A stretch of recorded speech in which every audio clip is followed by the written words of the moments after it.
بسم الله الرحمن الرحيم، والصلاة والسلام على أشرف المرسلين. معالي السادة الوزراء، السيد كاتب الدولة المكلف بالجالية الوطنية بالخارج، السيدة رئيسة المرصد الوطني للمجتمع المدني، السيد المدير العام للوكالة الجزائرية لترقية الاستثمار، السيد محافظ معرض التجارة البينية الإفريقية، السيدات الفضليات، السادة الأفاضل، الحضور الكريم،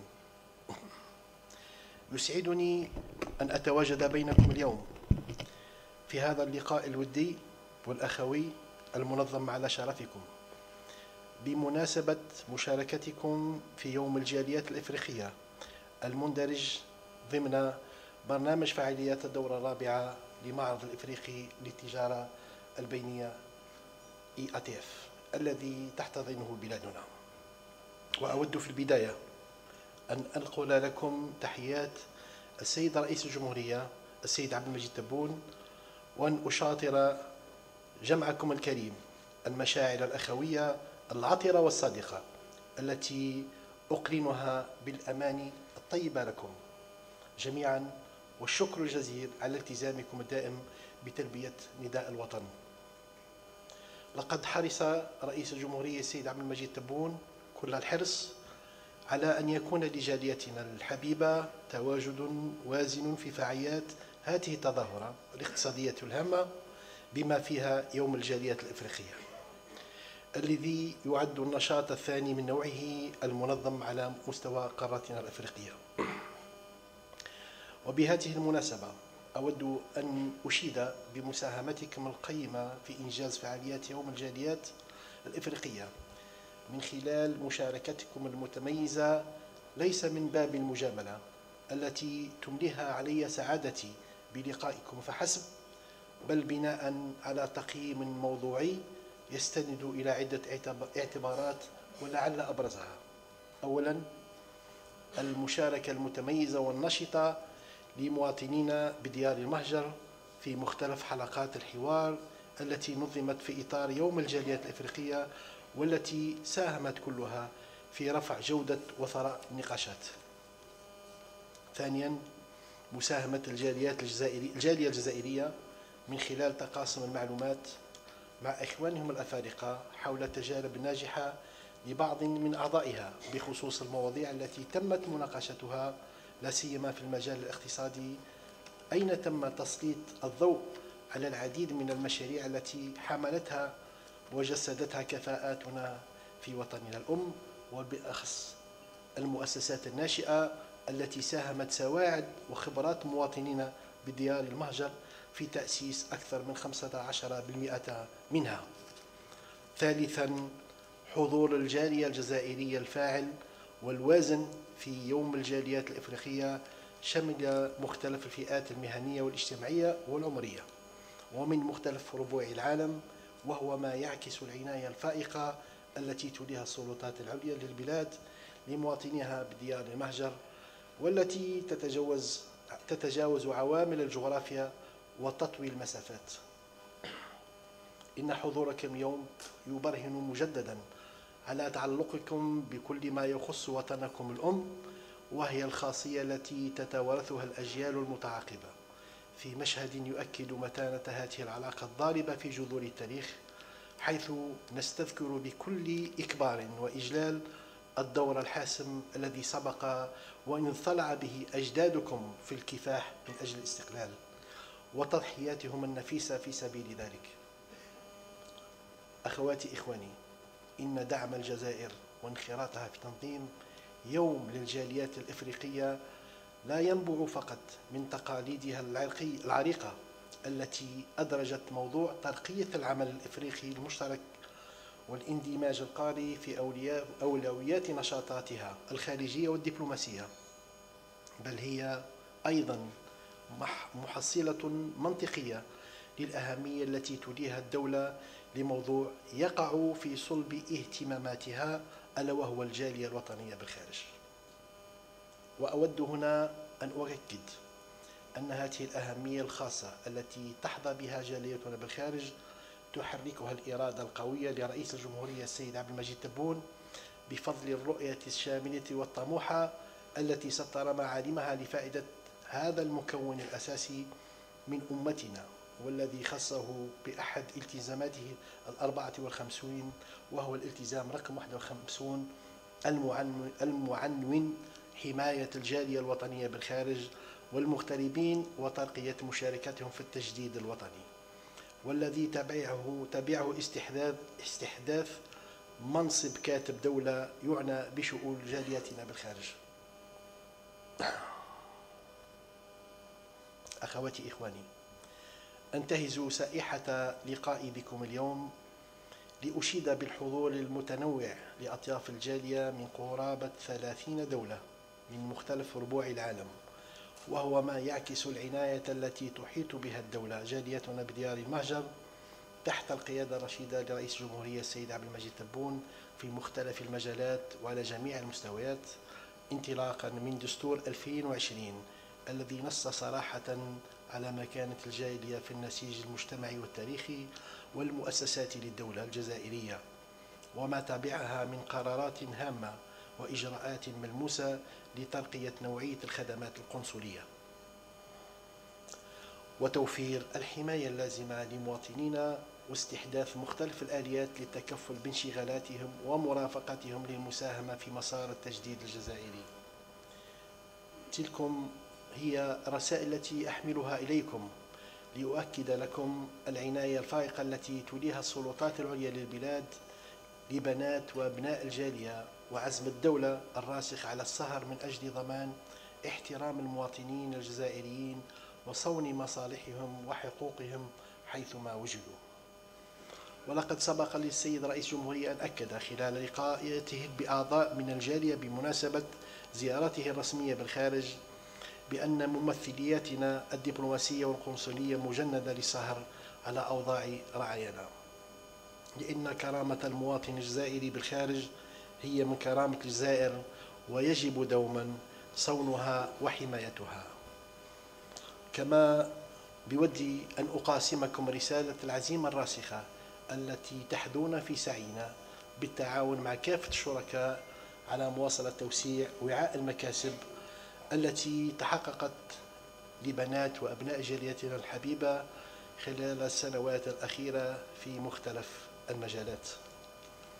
وهنا أسمح لي أن أخرج من الإطار الرسمي لإلقاء الخطابات ونؤكد لكم بأننا على مستوى وبحكم المهمة التي كنت فيها على رأس وزارة الصناعة بأننا بدأنا العمل منذ شهر أوت من خلال إسداء نداء إبداء اهتمام.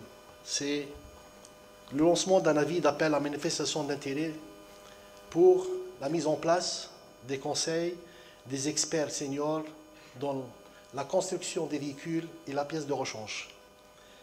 Le recensement des différentes candidatures que nous avons reçues, ça varie aux alentours de 2500 candidatures, dont 500 candidats issus de la diaspora algérienne. Ce conseil aura la charge de tracer et de proposer la feuille de route et la stratégie de l'État algérien en matière de construction des véhicules et la pièce de rechange.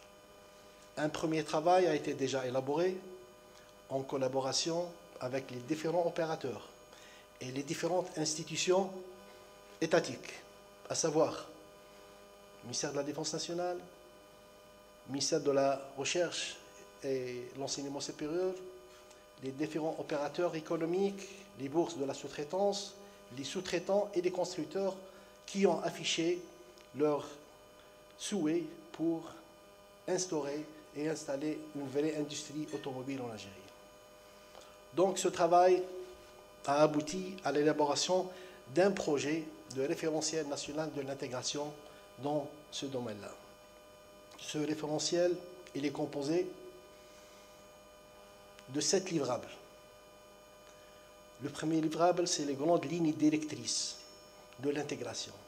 Qu'est-ce qu'on entend par cette intégration? Quelles sont les lignes directrices et quelles sont les priorités de l'État algérien pour ce volet de l'industriel? Le deuxième livrable, c'est la cartographie nationale, qui comporte toutes les compétences et toute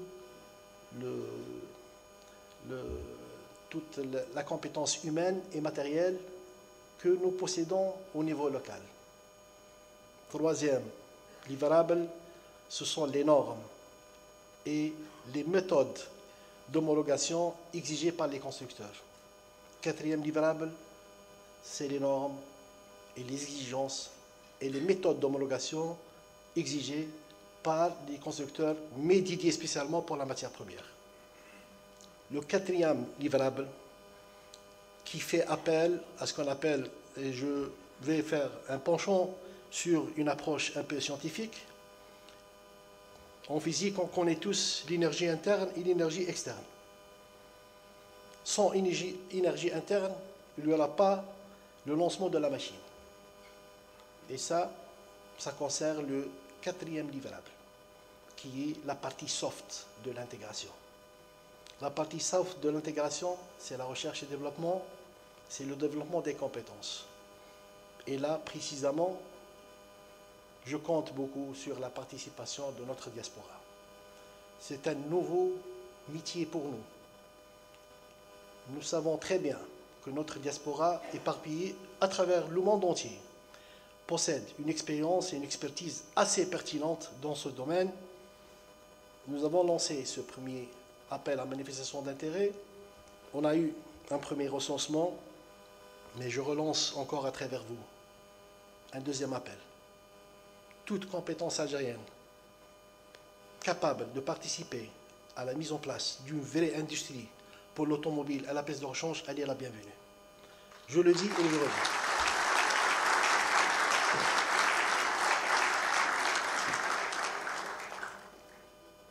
Et je parle du fond du cœur. Pour moi, la diaspora, c'est l'énergie interne. Et sans cette énergie interne, aucune pièce, aucun process ne peut démarrer. Donc, on sera condamné si on ne fait pas appel à notre diaspora. C'est notre richesse. J'ai eu affaire à plusieurs de nos cadres de la diaspora et je me souviens très bien, lors de mon passage professionnel, lorsque nous avons réalisé le premier puits de pétrole avec un ciment algérien. Il est maintenant certifié API, American Petroleum Institute. C'est grâce à l'un de nos diasporas qui nous a vraiment assistés. D'abord, il nous a dédié ce qu'on appelle la Bible de cimentation. Et grâce à son expertise que nous avons réalisé ce projet. Même chose pour d'autres projets dont le temps ne suffit pas pour le citer. Mais juste pour vous dire une chose, que l'exercice que nous l'avons commencé depuis longtemps, et maintenant on doit focaliser et consolider nos efforts. C'est dans le cadre de la mutualisation de l'effort économique national. La mutualisation de l'effort économique national, on doit focaliser tous les efforts, que ce soit compétences humaines et matérielles. Donc, c'est un premier exercice que je lance. Ça concerne la stratégie de construction de véhicules et pièces de rechange. C'est vrai, dans la vie, il faut avoir une ambition grande, mais il faut toujours commencer par un projet pilote qui va donner un success story. Alhamdoulilah, nous n'avons pas attendu jusqu'à aujourd'hui pour dire ça. Tout le monde témoigne que l'avis d'appel à manifestation d'intérêt a été lancé au ministère de l'Industrie, ça fait plus d'un mois. Donc, alhamdoulilah, nous avons anticipé les choses, mais c'est l'occasion pour dire que les portes sont toujours ouvertes. Nous avons besoin de certaines activités industrielles très sensibles. Parce que lorsqu'un constructeur ou bien n'importe quel partenaire étranger, il peut vous ramener ce qu'on appelle les métiers classiques. Mais il y a les métiers sensibles, il y a les métiers à risque, dont nous dépensons beaucoup de devises. Que là, on doit intervenir, et c'est là que la diaspora doit intervenir. Donc, c'est un premier exercice que nous avons lancé au niveau de l'industrie. Lorsque j'étais à la tête de l'industrie, on va le continuer. Inch'Allah, pour bientôt, ça ne va pas tarder. On va avoir le référentiel national de l'intégration, domaine automobile, ça sera la même chose pour toutes les autres. La téléphonie, l'électroménager, toute activité économique pour se substituer à l'importation, on va entamer ça ensemble. On va mettre en place ce qu'on appelle le réseau national d'homologation et de certification des produits et des process technologiques. On va mettre en place le réseau national d'appropriation et de transfert technologique. Tout ça, on aura besoin de votre appui et soutien et votre présence. Donc, sans trop tarder, pour vous dire que le chantier, il est grand. Et il y en a de la place pour tout le monde. L'essentiel qu'on se consolide, on mutualise nos efforts. Et l'Algérie, c'est le pays vraiment, c'est le paradis sur terre. Je ne le dis pas, Hagdak, c'est l'Algérie.